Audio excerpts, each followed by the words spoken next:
Señoras y señores, ha llegado The Merge. Finalmente ha llegado el día en que sucedió lo que tanto esperamos durante este 2022, que es el merge. Ethereum ha dejado de ser un blockchain proof of work para pasar a ser un blockchain proof of stake. Bienvenido sea el merge. ¿Por qué no te habré hecho caso? Un podcast de Santi Siri en el que te contamos todo sobre el mundo cripto.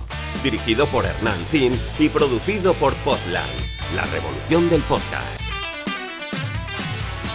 Bueno, hoy fue un día como cualquier otro, con la sutil diferencia de que a las 8 de la mañana aproximadamente en horario europeo, en la madrugada, imagino, en horario americano, se dio este evento que es curioso, lo estuvimos esperando, anticipando, describiendo, y ocurre así como si nada, el merge. Bueno, como si nada, no, yo te seguía en directo, madrugué hoy a las 7 de la mañana para seguirlo en directo, te seguía en directo a vos, que hiciste algunas aclaraciones muy buenas, que explicabas realmente que es una cuestión de bloques, no una cuestión de encender y apagar un interruptor, que parecía que mucha gente en Twitter que lo íbamos siguiendo no entendíamos bien cómo era el proceso y vos lo ibas explicando de una manera brillante, como un partido de fútbol, con toda la emoción de algo que es histórico para cripto, pero que bueno, a nivel de precio estamos ahí. Pero contanos cómo eran los bloques, porque había gente que no lo entendía, ¿no? Claro, uno cuando se metía a los sitios de countdown, donde está la cuenta regresiva para llegar al merge, de repente ve que está bajando los segundos y de repente los segundos suben y después bajan y después suben y después bajan. Y es porque en realidad el evento se da en un determinado bloque donde se va a dar una determinada dificultad que hace ya imposible para los mineros poder resolver el problema que tienen que resolver computacionalmente como para validar un bloque. Y eso se da cuando se llega a determinado bloque, donde el countdown que realmente hay que mirar es a cuántos bloques estamos de que se dé ese evento de dificultad para minar. Y los bloques no son fijos en el tiempo. Los bloques generalmente tienen un promedio. Expliquemos qué son los bloques primero, ¿no? Son bloques que contienen transacciones que al encadenarse en la cadena se vuelven esas transacciones como legítimas y válidas. Los mineros minan los bloques resolviendo un problema con un cierto grado de dificultad. Los bloques generalmente tienden a promediar un tiempo que en Ethereum siempre ha sido entre los 14, 13, 15 segundos por cada bloque. Que en esos 13, 14, 15 segundos se incluyen o se incorporan a la cadena las transacciones que ocurrieron en ese lapso de tiempo en toda la red. Vos cuando haces una transacción en Ethereum, esa transacción se broadcastea descentralizadamente a todos los nodos que están conectados al blockchain de Ethereum. Y ahí algún minero hasta ahora agarraba varias transacciones, las mete dentro de un bloque y después sugiere el bloque a la red como válido. Para poder elegir qué minero otorga un bloque válido o no, bueno, se hace el que primero resuelve un problema de cierto grado de dificultad. Los bloques generalmente no tienen la misma duración. Hay bloques más rápidos y bloques más lentos, curiosamente. Por eso esta cuenta regresiva era tramposa, ¿no? Era tramposa. Avanzaba y volvía. Claro, avanzaba y volvía porque depende de la velocidad con la que se están generando los bloques, por lo cual era más astuto mirar el countdown medido en bloques que el countdown medido en tiempo. Suerte que estabas ahí para guiarnos. Yo te seguía con atención esta mañana.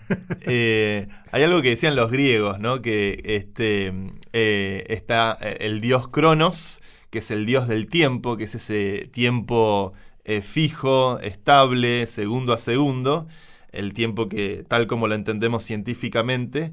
Y después está el Kairos, que es el tiempo cualitativo, que hace que de repente sintamos que un momento en la vida pase más rápido u otro momento en la vida pase más lento, y la percepción del tiempo del Kairos es distinta. Bueno, yo creo que el reloj es más Cronos y los bloques son más kairos. Qué brillante, como siempre. Es un tiempo más elástico. Lo que vimos esta mañana, ¿no? Que era como que no llegaba, y de pronto pone Vitalik Buterin Happy Merge. Sí, yo me desperté y pensé que ya habría ocurrido, porque se calculaba, ayer, por ejemplo, el cálculo daba 8 de la mañana. Sí. Entonces me desperté, yo me creo que me desperté 8:02. Entonces dije, ya ocurrió, me metí y vi que faltaban 20 minutos. Por eso es esta cosa más elástica, no es tan fácil de predecir cuándo es que va a ocurrir. Y bueno, Vitalik fue muy lindo. O sea, yo lo viví mucho por Twitter, debo decir. Si bien uno tiene su nodo y demás, y ves de repente... ¿Qué viste en tu nodo? ¿Qué pasó en tu nodo? Y aparecieron unos pandas de colores. Eso te iba a preguntar, por los pandas, que todo el mundo los puso en internet. ¿Qué significan los pandas que aparecieron en Es un lindo meme el de los pandas, además de que es un animal muy simpático. El panda, que es un animal blanco y negro. Hay un meme dando vueltas donde se supone que el merge... Hay dos componentes del sistema. Está el execution layer, que es, por ejemplo, lo que ejecuta las computaciones, el Ethereum Virtual Machine, y está el consensus layer, que es lo que define cuál es el siguiente bloque con transacciones válidas, que es vendría a ser el proof of stake. Bueno, hay un meme dando vueltas que era el osito blanco apuntando al osito negro, que también lo apunta al osito blanco. El osito blanco es el execution layer, el osito negro es el consensus layer, y cuando se fusionan con un nuevo merge, un nuevo consensus layer para el execution layer, da un panda, un osito blanco y negro. Y eso estaba en el código. Y en el código, con el arte ASCII, o sea, algún memorioso de los 90 recordará que es el arte de dibujar usando caracteres, usando letras y símbolos, como se dibujaba en la computación de los 80s y 90s, donde no había tanta capacidad gráfica. En la consola donde uno ve transacción a transacción, los programadores de los diferentes clientes, todos creo que incluyeron un dibujito con pandas, como diciendo Proof of Stake se ha activado. Y son muy simpáticos, dignos de ser hechos NFT estos dibujitos. Buenísimo. Y otro tuit de Vitalik, que también lo lanzó esta mañana en vivo y en directo, que ha tenido ya más de 10.000 retweets y 50.000 likes, dice: el merge ha reducido o va a reducir el consumo de energía mundial un 0,2%. Es una barbaridad, ¿no? Eso lo tuiteó Vitalik justo antes de que ocurra. El merge, citando a un developer que se llama Justin Drake. El cual has hablado aquí en alguna ocasión. Sí. Va a reducir la electricidad del mundo en un 0,2%, que es un número impresionante. Es impresionante. Es un número impresionante. La verdad que, aunque sea 0,002%, o sea, me parecería un montón, 0,2 me parece realmente mucho, y por lo cual creo que esto es una cuestión casi fundamental de lo que está ocurriendo, que es la cuestión energética vinculada a estas redes. A medida que avancen los años, y sin duda lo he visto en esta última década, la crítica que recibe el ecosistema cripto por la enorme cantidad de energía que se requiere para poder validar transacciones ha incrementado con los años. Esta agenda que evidentemente con la agenda climática cada vez más acuciante sobre la realidad del planeta, ver que se quema un montón de energía para poder validar transacciones es una crítica importante. Ahora esa crítica va a estar pura y exclusivamente destinada a Bitcoin. Y serán los bitcoiners, que en la gran mayoría creo que son de tendencia libertaria, maximalista, a escuela austríaca y demás, serán los bitcoiners quienes deban argumentar frente a los social justice warriors del cambio climático. Extinction Rebellion. Se enfrentará con Bitcoin versus Extinction Rebellion. Yo lo único que pido es que Extinction Rebellion y los maxis se maten entre ellos. En las calles de Muchachos, hagan lo que tengan que hacer. A mí no me metan en este quilombo ahora. Yo estoy con Proof of Stake. Bajamos la electricidad, el consumo de electricidad mundial en un 0,2%. Arréglense ustedes, a mí no me molesten más. Bueno, los muchachos, yo creo que los de Extinction Rebellion, que se van por las calles de Londres cortando los neumáticos de los SUV, de los 4x4, o cortando los puentes de Londres, les van a ganar la batalla. Son muy aguerridos, son jóvenes muy convencidos de que estamos destruyendo el mundo, de que este mundo se va a la mierda y de que hay que tomar medidas drásticas, ¿no? Hay un estudio que salió el otro día que entre la gente joven la ecoansiedad alcanza casi el 79%. Mira. Y que es una angustia terrible, saber que el mundo en el que vas a vivir va a estar devastado, ¿no? Entonces, cada día vamos a ver a más gente joven enfadada. Aquí en España, como ya hemos hablado una vez, tenemos una ministra de transición energética que no sabemos para qué sirve, porque seguimos yendo al supermercado y todo está envuelto en plástico. Seguimos teniendo a Zara, que es uno de los mayores contaminadores. La fast fashion contamina de una manera el planeta, es terrible, porque lo que no viene por barco desde Asia, vienen aviones Antonov, estos aviones rusos antiguos. Cuando la inteligencia artificial de Zara detecta que un pantalón se vende más que otro, lo que hace es rápidamente manda un avión Antonov desde Asia que para en Suiza y después se va a Galicia, y ahí se distribuye por todo el mundo, ¿no?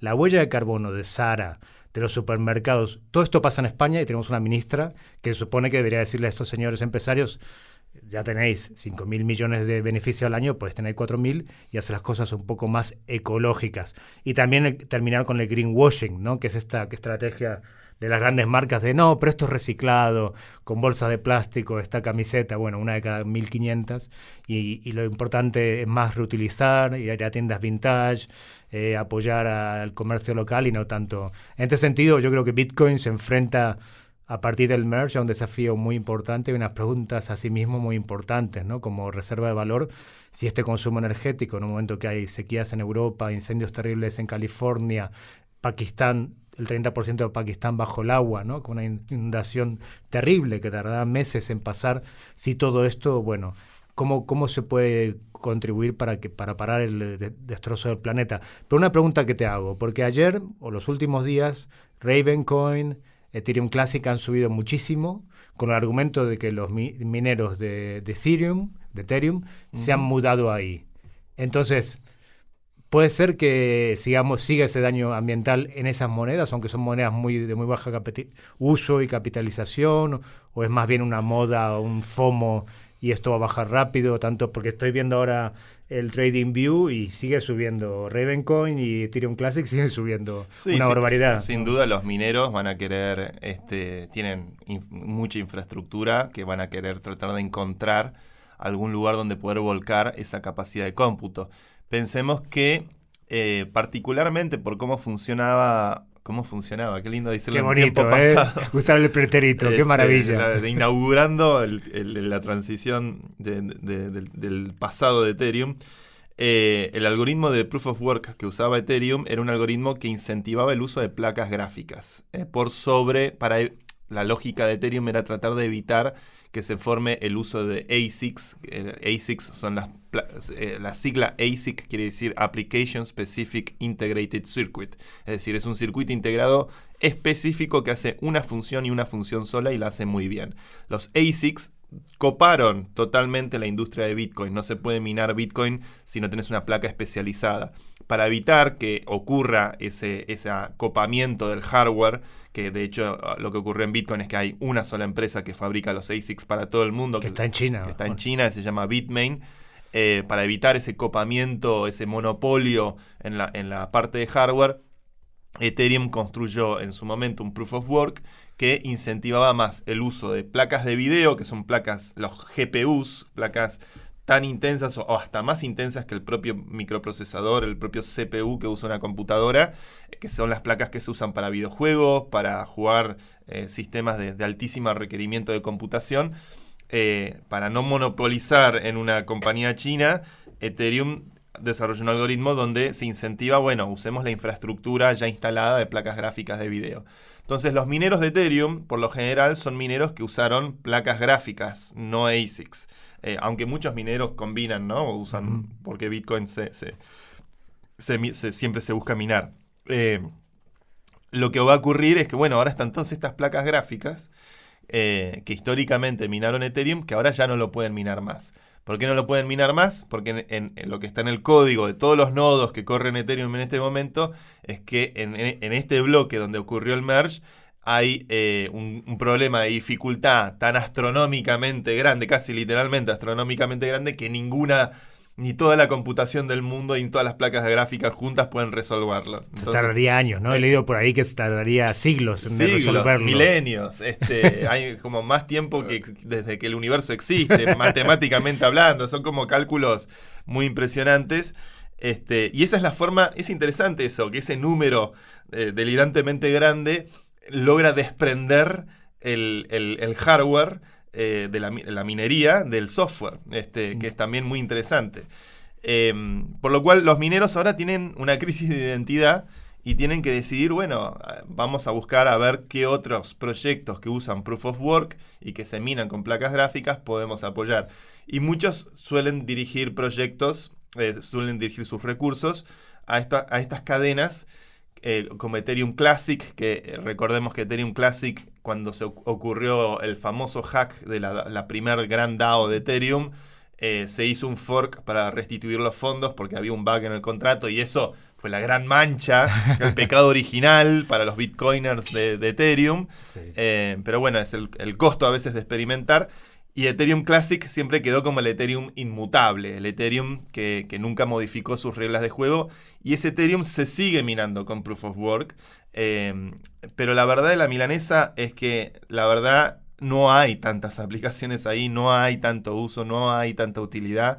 Es una comunidad muy marginal de gente que tiene tal vez como una serie de principios muy rígidos respecto a lo que debe ser un blockchain en cuanto a su inmutabilidad, en cuanto a su pureza dogmática, pero creo que son proyectos extremadamente marginales, con poca liquidez, con poca experimentación, que hoy ya, varios años después del hack de la DAO, ha pasado de todo. Hay un ecosistema, cuando estamos hablando del merge, estamos hablando de un cambio que está modificando una red que maneja miles y miles de millones de dólares.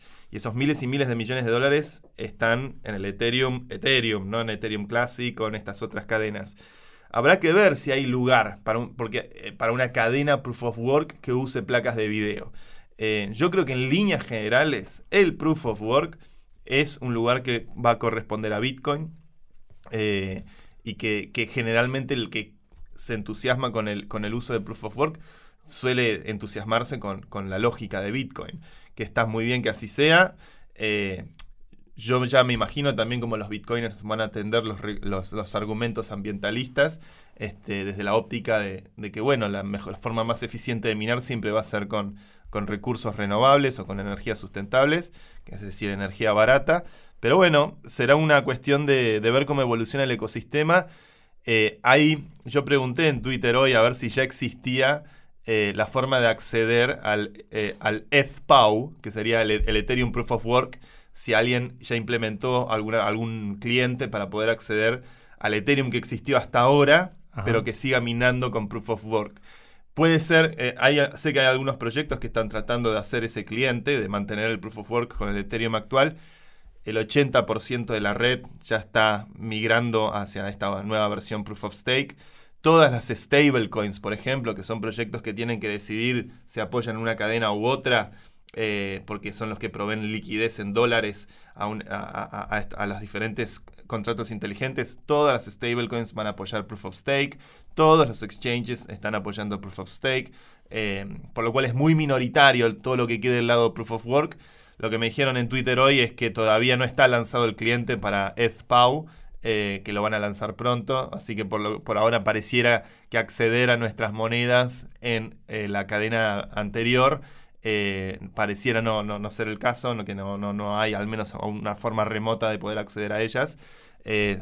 Pero bueno, es una cuestión que habrá que ver si toda esta legión de mineros o toda esta industria puede efectivamente encontrar algún proyecto o algún blockchain que funcione para ellos. Yo veo muy poca utilidad en general en estos proyectos. Yo recomiendo el libro de Block Size War de Jonathan Beer, que cuenta con detalle el nacimiento de Ethereum y todo lo que fue aquel, parece un thriller, como cuenta cómo se robaron aquellos Ether y todo lo que conllevó. La verdad que es un libro apasionante, lo recomiendo. Entonces, esto que pareció una amenaza hace 2 semanas de, bueno, los mineros van a hacer un fork de Ethereum y van a montar su propia red, al final no ha pasado. Lo que han hecho es irse a Raven, al otro, a Ethereum Classic. No han hecho un fork de... Al final... Como fue el Litecoin y todo la esto. última palabra en cada fork la tiene la comunidad. Vale. La tienen los usuarios.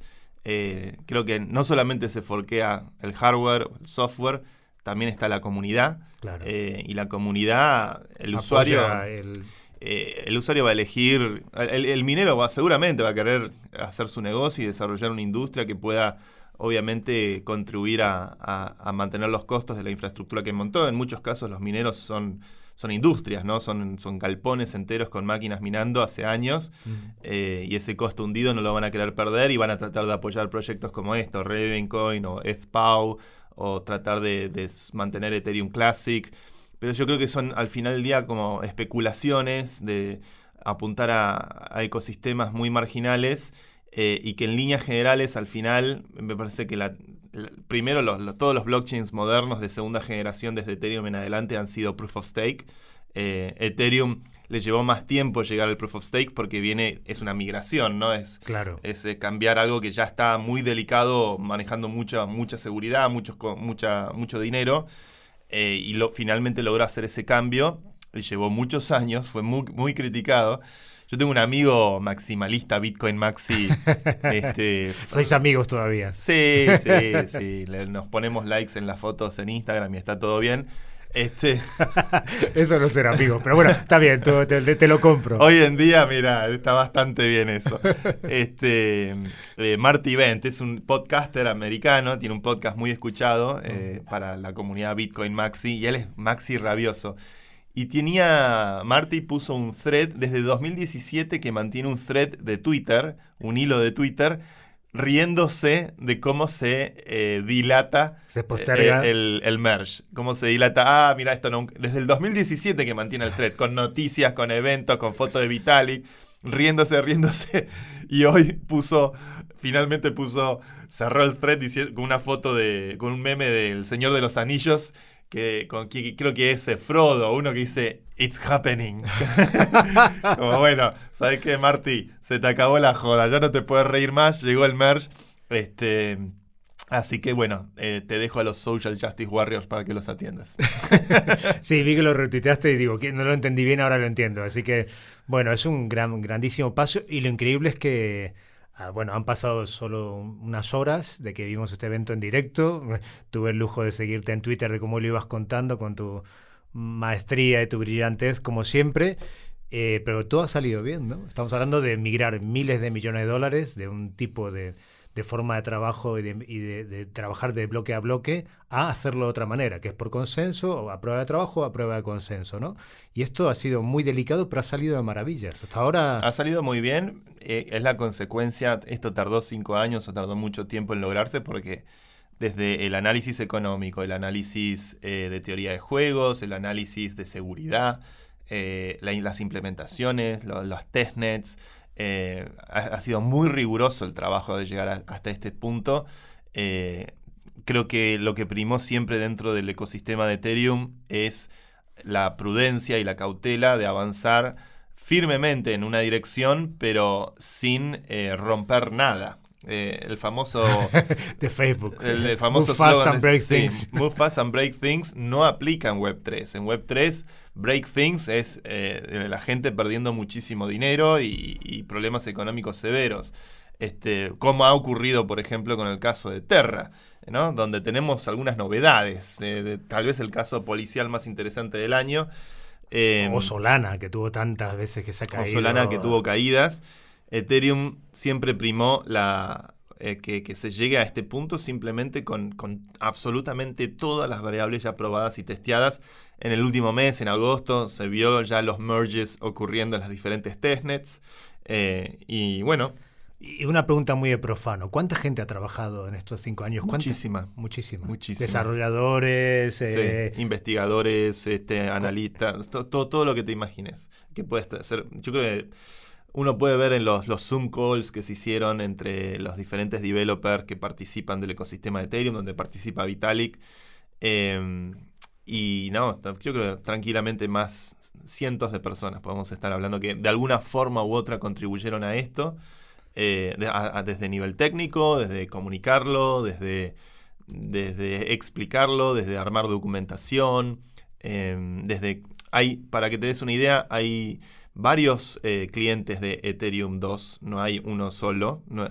Otra diferencia con Bitcoin es muy monolítico, solamente hay un cliente para poder correr Bitcoin, es decir, una aplicación que corre el nodo de Bitcoin, eso es lo que se llama cliente en la jerga, mientras que Ethereum tiene diversidad de clientes. Hay una especificación, sí, pero muchas implementaciones de esa especificación, justamente para que de diferentes maneras todos logren llegar al mismo puerto y tener como una resiliencia donde si hay un error en uno de los clientes, los otros aún se mantienen funcionando, y esa redundancia contribuye a que la red no dependa de un solo código, de un solo equipo, que no dependa de algo que potencialmente es centralizador, cosa que también es una crítica que se le ha hecho mucho a Bitcoin, que hay los que manejan el repositorio de GitHub de Bitcoin manejan Bitcoin. Claro.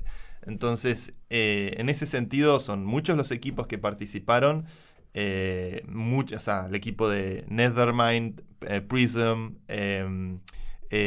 Nimbus, son los diferentes clientes que se desarrollaron para poder correr ETH2, además de toda la gente vinculada con el desarrollo de Ethereum propiamente dicho, y esto es un esfuerzo enorme, informático, ingeniería, y que bueno, lo vimos todos en nuestra pantallita con unos pandas que aparecieron en ASCII y descorchando el champagne en diferentes lugares del mundo a través de diferentes fiestas de merge que se hicieron. Sí, eso también lo vi en Twitter, que había un montón de fiestas por todas partes, gente celebrando. Gente celebrando. Es gracioso porque al final es una variable que cambia. No, es algo muy importante. Yo creo, bueno, para el ecosistema cripto, por supuesto, pero también como de lo que habla Harari, ¿no? En su libro, lo mejor que tenemos los humanos es la capacidad de cooperación, ¿no? Y que tantas partes colaboraran y cooperaran durante tanto tiempo para hacer una transformación tan importante.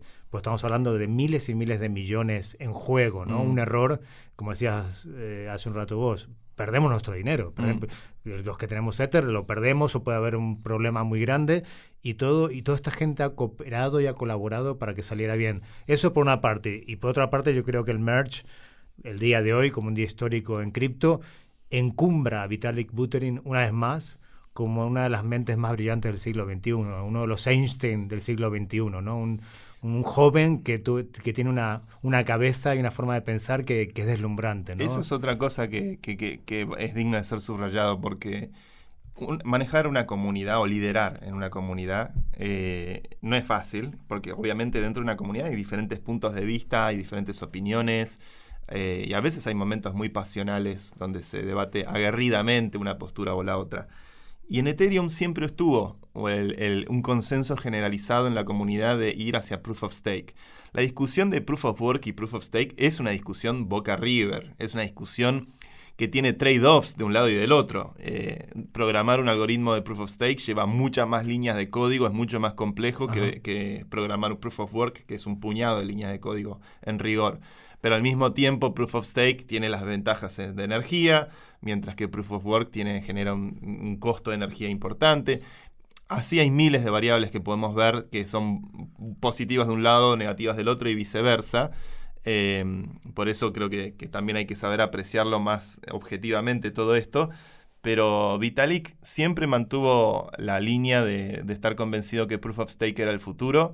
Me acuerdo cuando empezaba el desarrollo de las diferentes formas de lograr un proof of Stake para Ethereum. Había diferentes caminos. Había un paper que se llamaba Plasma, que lo había hecho uno de los programadores originales de Lightning Network. Había diferentes formas de lograr el slashing, el consenso, y toda esa investigación, todo ese research, caminos que de repente arrancaron y no llegaron a buen puerto y había que recalcular y barajar y dar de nuevo. Todo eso llevó muchos años, pero siempre bajo la tutela y el liderazgo de Vitalik, que supo mantener una comunidad cohesionada en pos de este objetivo de Proof of Stake. No hubo realmente, por ahí estaba Ethereum Classic o los que quieren mantener Proof of Work, o los propios mineros, que son... Es un negocio, viven de eso, ¿no? Obviamente. Son un sindicato los mineros. Claro. Son un sindicato. Son los camioneros de Moyano que te paran la... Son mineros, o sea, son mineros con todas las letras. No, me vas a cagar el negocio. ¿Quién sos vos, Vitalik? Escúchame, no me apagué la máquina. Bueno, fue así. Pero su estilo de liderazgo claramente... Te iba a preguntar, ¿cómo es el estilo tú que has estado dentro? Porque esto haría de él un rara avis, porque hay gente que es muy de ciencias, muy abstracta, como lo es él, con capacidad de visión, de números, pero también parece que tiene unas habilidades sociales muy importantes, porque lo has contado tú con Proof of Humanity, ¿no? Que eso es la DAO más grande de Ether. Las peleas, ¿no? Y lo apasionado que es el debate. Imaginémonos en algo mucho más grande que es Ethereum en sí mismo. ¿Cómo ha sido ese liderazgo para que lleve al puerto a miles y miles de personas, para que las lleve a buen puerto? ¿Cómo lo ha hecho? Porque eso haría de él un ser humano mucho más interesante del que teníamos en mente, con habilidades sociales también para manejar toda esta locura de intereses económicos, de peleas, de Boca River, como bien lo describías. Esa es la pregunta que le hizo Mauricio Macri a Vitalik. Ah, ¿sí? Sí. ¿Cómo es el liderazgo en estas redes? Y creo que la respuesta que recuerdo de esa charla que dio él y la cual yo estoy convencido firmemente es: no hay que tener una vocación de control. No hay que tener el liderazgo histórico de las compañías tecnológicas, los Zuckerberg, los Bill Gates, los Steve Jobs, son gente obsesionada por el control, donde nada puede ocurrir si no está por fuera de la órbita de cómo ellos operan y ejecutan sobre el accionar de sus compañías y de sus proyectos tecnológicos muy trascendentes para la humanidad, como es el teléfono, el iPhone, o Windows, o Facebook, ¿no? Que son cosas que influencian y digitan, y son gente obsesionada por el control. Es el clásico puesto de CEO, ¿no? El que tiene como una mirada verticalista, casi dictatorial en términos fácticos, sobre cómo se deben hacer las cosas, y es: ¿estás conmigo o estás contra mí? En el caso de Vitalik, que no es CEO de nada, que no armó una compañía privada, en todo caso, de hecho, una de las discusiones de la génesis de Ethereum era si hacer una compañía o hacer una fundación, y se inclinó por el lado de la fundación. Vitalik no tiene el control de nada explícito en el funcionamiento de la red. Tiene influencia. Y su liderazgo es, en todo caso, consecuencia de su ejemplo. De su ejemplo en el hecho de que no está queriendo acaparar el funcionamiento, no está queriendo escribir las líneas de código y decir esto va o no va, no está digitando o frenando o imponiendo o coercionando a la comunidad para que vaya en una dirección determinada. Siempre fue alguien que abrió el juego, escribe columnas exquisitas, cada 2-3 meses publica sus artículos, y en ese trabajo simplemente lo único que hace de él es exhibir ideas que están buenas, ideas que se debaten profundamente, y que después eventualmente la comunidad decide si las adopta o no las adopta. Pero no está él diciendo... No las impone, digamos. No las impone. Por eso creo que... otra cosa muy interesante, ¿no? Con respecto a Bitcoin. Bitcoin tiene la desaparición de Satoshi, que nadie sabe quién fue, y Bitcoin se jacta de eso, ¿no? Como no tenemos líder, porque el líder es un problema de centralización, lo cual está bien. Me parece que es algo que ideológicamente o filosóficamente es interesante, pero la tiranía del antiliderazgo puede ser muy perversa también, porque muy rápidamente puedes estancar el desarrollo y el crecimiento de un proyecto, cuando no hay alguien que sepa, que tenga una visión y que sepa guiar hacia esa visión. Yo creo que el liderazgo es una de las cosas más virtuosas que podemos tener las personas, que obviamente se puede ejercer para el bien o para el mal. Generalmente, cuando trata de ser algo que es estrictamente para beneficio propio, tiende a ser algo más maquiavélico o maligno, y creo que en el caso de Vitalik, el beneficio propio, yo creo que es un pibe que ya está hecho, o sea, ya tiene más de $1.000 millones en Ether. No creo que sea dinero lo que busca, no creo que sea realmente ese beneficio propio lo que busca. Sí creo que es alguien que genuinamente es apasionado por respecto al futuro de Internet, respecto a la capacidad de libertad de expresión, nuestra capacidad de poder organizarnos políticamente, el potencial que tiene el uso de contratos inteligentes, y que guía una visión de eso sin imponer control, sin chantajear al sistema o sin bajar el látigo. Sí, lo que yo veo es que es muy curioso, porque tiene 28 años, tiene más de 1.000 millones, se ríe de sí mismo. Cuando bajó mucho el precio de Ether dijo, bueno, ya no soy más millonario. Cuando se burlaban de la portada de la revista Time, él se burló de sí mismo. Cuando lo insultan, digamos, para ser alguien tan joven parece ser una persona sin ego, ¿no? Que es lo que tanto ha perjudicado a un Zuckerberg, a un Bezos, a un... Por ejemplo, Gates llega a ese nivel de desapego y decide donar todo y dedicarse a su fundación a una cierta edad, pero es un niño que tiene esa cualidad que yo les invito a todos a escuchar el capítulo 5 de ¿Por qué no te habré hecho caso? Cuando tú cuentas con mucha emoción tu encuentro en Buenos Aires con él y tu día a día con él en aquel viaje que organizaste, que fue tan sonado en Argentina, lo que da la impresión es no solamente brillante, sino un tío sin ego, lo cual... Es maravilloso, es a lo que todos aspiramos, porque cuando no tienes ego, nada te duele, nada te condiciona, tu identidad no pasa por lo que digan de ti o por lo que hacen de ti, sino tú sabes cuál es tu identidad. Digamos, mi aspiración como ser humano, y me cuesta mucho conseguirlo, es no tener ego, es decir, bueno, esto es independiente, esto que está pasando, que ahora me pongo muy estoico, es ajeno a mí. Y yo tengo una visión de las cosas y lo que pase pasará, pero con 28 años. Creo es que increíble. El gran truco es el sentido del humor. Tener sentido del humor. Y eso no tener ego. Saber reírse uno mismo. Cuando sabes reírte de vos mismo, yo me acuerdo en Buenos Aires cuando estábamos con Vitalik dando vueltas en el auto, de repente lo escucho reírse y le digo, ¿de qué te estás riendo? Me dice, no, vi que hicieron este website, laropadelvita.com, y pusieron toda mi ropa y se cagó de risa. Y de repente miramos, pero me dice, mira las sandalias, y dice, no, pero mis sandalias no son Lacoste. Y yo digo, pero boludo, mirá, son Lacoste. Son Lacoste. Ah, es un lagarto esto.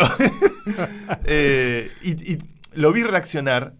Él está todo, la verdad que es la persona que más conozco que usa el teléfono. Toda la gente que me conoce a mí piensa que yo soy el que más pensé usa. Que eras el que más. No, Vitalik es impresionante. Está en un ascensor, está mirando el teléfono. Está en el remis, yendo en auto a un lugar, está en el teléfono mucho más que cualquier persona normal. Y él mira todo el tiempo los memes en Argentina, los memes que le hacían, los mira y lo vi reírse de los memes. Lo vi como diciendo... nada, se lo toma con humor. El humor de Internet es espectacular. Cuando entendés ese código, el código de Reddit o de Twitter, o de, si sos un poquito más delirante, 4chan, que es como el submundo de Internet un poquito más tóxico por ahí, pero tiene una línea de humor Internet que a mí todos los días me saca una sonrisa. Todos los días me hace bien ver el sentido del humor de la gente, y creo que ese es el gran truco que uno puede tener con uno mismo si ocupa un lugar de liderazgo. Te voy a contar una anécdota. Hay una jueza muy famosa en Argentina, llamada jueza Servini de Cubría. Hombre, claro, sí. Que es la que maneja los derechos políticos de los partidos que se presentan a elecciones. Y en la época del Partido de la Red, nosotros tuvimos una audiencia con Servini de Cubría porque el peronismo se oponía a nuestro nombre. Porque argumentaban que el peronismo tiene 20 partidos, por ejemplo, en la ciudad de Buenos Aires, cosa que nadie sabe. Todos esos 20 partidos es como squatting de dominios, porque tratan de agarrar todos los nombres. Entonces ellos tenían un partido que se llamaba Red por Buenos Aires y se oponían a que nosotros usáramos Partido de la Red. Y tuvimos una audiencia con Servini de Cubría. Y me acuerdo que cuando voy ahí a tribunales, en el despacho, en la antesala para entrar a su despacho, ella tenía colgada en toda la pared todas las caricaturas y tapas y cosas que le hicieron para reírse de ella, las tenía todas colgadas en la pared. Bueno. No tenía esa imagen de ella, no la tenía. Todos los memes de su época, ¿no? O los memes de otra época. Todas las paredes empapeladas con eso. Y dije, mirá esta mina, tiene sentido del humor, no se ofende por estas cosas, sino que de hecho la tiene en su oficina de trabajo justamente para saber reírse de sí misma. Es un ser muy misterioso, Servini, porque nunca dio entrevistas, se sabe muy poco quién es. Y me acuerdo que tuvimos la audiencia, otra cosa curiosa que nadie sabe, o seguramente los abogados deben saber, cuando entramos al despacho de Servini, todos los estantes, tenías todos estantes, toda la pared Ajá. con búhos. Ah, mira. Colecciona búhos chiquitos, grandes, todos. Entonces vos entrás y está ella en el medio, una cruz que tiene ahí colgada, y después búhos por todos lados mirándote. Un poco de miedo, bueno, cada uno tiene sus fetiches, qué fuerte. Así que nada. Y un liderazgo también, por lo que veo, pensando por ejemplo en Churchill, que es un hombre que cambió la historia con sus 3 grandes discursos en una semana, que esa misma semana le embargaban la casa porque estaba arruinado, se había arruinado por las deudas, cuando dice, ¿no? La famosa frase de, ¿no? Sangre, sudor y lágrimas y todo, y dice la verdad al pueblo inglés, pero siempre con alentándolo a superarse y aguantar el Blitz y aguantar y a luchar contra Hitler, algo que llevaba 7 años diciendo y nadie lo escuchaba, y todo el mundo quería contemporizar con Hitler y él estaba convencido. Llegó su momento y era un apasionado, ¿no? Un hombre que se deprimía, que bebía, no era un alcohólico, pero bebía y lloraba muchísimo. De otro lado estaba Hitler, que tenía unos berrinches y era un hijo de puta y todo el tiempo estaba como amargado y tenía Y lo que veo, hablando de líderes, un poco al azar, ¿no? Porque Vitalik, que tiene un liderazgo muy desapasionado, ¿no? Muy, aparte del sentido del humor, es como un liderazgo muy fino, ¿no? Nunca he visto un exabrupto de su parte y lo sigo hace años. Y sí. Es como un liderazgo también... Bueno, es consciente de la influencia que tiene, sabe que no puede decir cualquier cosa en las redes. Bueno, pero los líderes que tenemos ahora dicen todos cualquier cosa en las redes, sí. Empezando de Trump hasta... Bueno, ahora hablaremos de Luna y Do Kwon, pero son justamente todo lo contrario. Ahí tenés otro ejemplo interesante, Do Kwon, ¿no? Que vamos a hablar ahora porque tuvo una orden de arresto. Aquí nuestro cronista... Bueno, ¿qué tal? ¿Cómo estamos? Yo venía con otras noticias igual, pero la podemos llevar a Do Kwon. Ordóñez, cuéntenos, ¿qué pasó con Do Kwon? Con Do Kwon, el Corea del Sur emitió una orden de arresto a Do Kwon y a un grupo más. Eso fue hace 24 horas, así que estamos viendo cuál es el resultado. El hombre más buscado de todo Corea. El hombre más buscado de todo Corea. También eso tiene que ver un poco con la responsabilidad que tienen los programadores. Ya pasó también con Tornado Cash. Con Tornado Cash, perdón, que inicialmente la duda era si un programador podía ser penado por programar un software. Y bueno, en este caso, claramente lo de Do Kwon fue una estafa clarísima. Y en Uruguay, la semana pasada, en relación a este tema, también salió un proyecto de ley que está firmado por Luis Lacalle Pou, el presidente. Mirá vos. Sí, el presidente uruguayo sacó un proyecto de ley vinculado a cripto. Sí, lo presentó ante el Congreso, en donde ahí sí tienen una especificación de qué son los exchange y también especifican que el creador de un software para emitir un activo virtual no convierte al programador en un prestador de servicio. Ese detalle creo que es muy importante y viene a colación con lo que estamos hablando.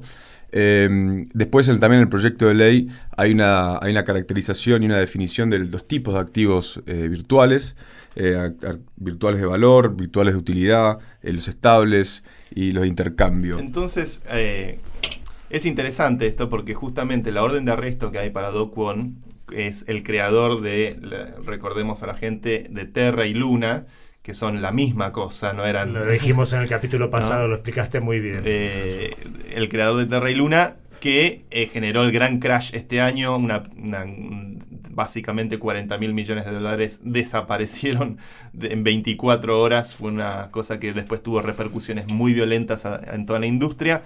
Él es coreano del sur, por supuesto, los del norte se dedican a hackear a Estados Unidos, pero Do Kwon también era un tipo que ejercía un liderazgo muy tóxico, muy de trolear en público, en Twitter, de tratar a la gente de pobre, de reírse, como un estilo muy, muy anti-Vitalik, te diría casi lo opuesto. Generó, obviamente, el crash de Terra y Luna generó que muchísima gente pierda una gran cantidad de dinero, muchísimos fondos de inversión, una gran cantidad de dinero. Three Arrow Capital tuvo que cerrar, ¿no? Three Arrow Capital, bueno, los de Three Arrow Capital están escondidos en Dubái. ¿Ah, sí? ¿Y saben dónde está escondido Do Kwon? En Dubái. En Argentina. No, mentira. En Bariloche. No. No digo nada. Sé dónde está escondido y es en Singapur. En Singapur. Sí, en Singapur. No sé cómo es la relación de extradición entre Singapur y Corea del Sur. En Dubái no hay extradición con los Estados Unidos, por lo cual ahí se escondieron los de Three Arrow Capital. Me encanta que el otro día vi una foto en internet de la oficina de Street Road Capital con todas las cartas en la puerta y todo cerrado, Sí. y los muebles por el suelo. Dios mío, cuánta gente perdió dinero ahí. Y es esta diferencia que marcaba recién Mauro, ¿no? Está el que genera la transacción, el que usa el arma, digamos, para decirlo como con una analogía, y está el que fabrica el arma, ¿no? El caso de Do Kwon es curioso porque está el hecho de que él fue el programador de Terra Luna, fue el que dirigió ese proyecto, pero al mismo tiempo también la Luna Foundation, que se dedicaba a tratar de proteger y mantener el PEG, también hubieron grandes maniobras económicas, estamos hablando de maniobras de miles de millones de dólares para tratar de sostener el PEG, cosa que no se pudo sostener. La paridad famosa. La paridad, y bueno, habrá que ver cómo la justicia sigue investigando este caso. Pero bueno, ahí también tenemos otros ejemplos de liderazgo que son mucho más sujetos a la polémica y que habrá que ver en qué repercute todo esto. Do Kwon está con un bajísimo perfil. Desde hace bastante tiempo ya no aparece en las redes, no comenta mucho, cuando era alguien que estaba permanentemente en Twitter alardeando casi muy fanfarrón, ¿no? Un estilo muy fanfarrón. Muy Trump, era el muy Trump de cripto. Sí. Y también maltrataba a la gente. También por eso cayó, ¿no? Cayó porque tiene un proyecto medio oscuro, y cayó por su personalidad, que llevó ese proyecto a ese nivel, y creo que en este bear market y en esta, de alguna manera, contracción del mercado, también los liderazgos se están manteniendo los que valen y están cayendo los que no. Sí, es una puja interesante. El bear market creo que nos puso a todos, a todos los proyectos de cripto. A mí me viene obviamente el recuerdo de Proof of Humanity, que también tuvimos un verano bastante agitado en cuanto a la dirección que le queremos dar al proyecto, y creo que todos estamos como en el bear market, tratando de entender, bueno, cómo seguir adelante, cómo tomar cada comunidad, cada DAO, cada ecosistema dentro del mundo cripto en estos momentos, además de que es un buen momento para dedicarse a construir y a sembrar. También obviamente las comunidades tienen mucho debate interno que ayuda a definir la política, ayuda a definir la dirección. Si son comunidades genuinamente descentralizadas, genuinamente empoderando a los usuarios, tienen que ser comunidades genuinamente democráticas también. Y en esa democracia poder resolver y poder avanzar hacia adelante. Proof of Humanity tuvo un verano y sigue teniendo como debates muy intensos, donde tratamos de detectar o tratamos de entender cómo poder guiar el proyecto para que pueda seguir creciendo, floreciendo, incorporando gente, y bueno, en función de eso tratar de generar algo que pueda ser productivo para todos. Pero muchas veces hay diferencias de visión en las comunidades. Esto que decíamos de Vitalik, que Proof of Work o Proof of Stake puede generar diferencias de visión, pero el estilo de liderazgo de Vitalik generó un consenso extraordinario en favor de Proof of Stake todos estos años, además, mantenido a lo largo del tiempo. Sí, hay que aguantar 5 años, ¿no? De la presión que implica eso. Otro que tuvo un pésimo liderazgo en este bear market fue Alex Mashinsky de Celsius. Uno de nuestros oyentes me escribió, pues yo dije, Celsius, sabía que Celsius iba a la mierda, y me dice, ¿cómo lo sabías? Bueno, había leído algo en Twitter y venía siguiendo a este personaje hace tiempo, y me parecía otro fanfarrón, siempre sacándose fotos haciendo flexing. Yo creo que el flexing es la primera señal de que algo está mal en un proyecto. Si el líder de un proyecto, o el CEO en este caso, pues una empresa Celsius, empieza a hacer todo el tiempo hablar de cuánto dinero, que bien le va, que ya yo ya lo pondría en suspenso, y ahí saqué mi dinero de Celsius justo 2 semanas antes de que embargaran todo y se fuera al carajo, ¿no? Pero bueno, yo creo que podemos cerrar el capítulo de hoy abriendo el champagne, ¿no? Es una buena celebración, un hecho histórico. Se ha dado el merge, ha sido una larga espera, pero afortunadamente hoy al mundo le cuesta un 0,2% menos de electricidad poder ejecutar computación y contratos inteligentes que van a ayudar a definir la institucionalidad de este siglo y los siglos que vendrán. Brindemos por ello. ¡Ánimo! ¡Saldremos de pobres con esto! Si te ha gustado este podcast y quieres más información, síguenos en nuestras redes sociales @somospodland o en nuestra web podland.com y no olvides darle al botón seguir para enterarte de nuevos episodios. Producido por Luciano Pozzi. Investigación Lucía Lopreyato. Diseño de imagen Juanjo Contreras. Locutado por Fernando Simón. Productora ejecutiva Julia Gómez Cora. Presentado por Santi Siri y dirigido por Hernán Zin. El presente podcast no supone asesoramiento financiero de ningún tipo, sino simplemente la opinión de sus participantes. Las recreaciones en él contenidas están basadas en hechos reales, pero son fruto de la ficción de los guionistas y del equipo artístico de Podland. Podland, la revolución del podcast.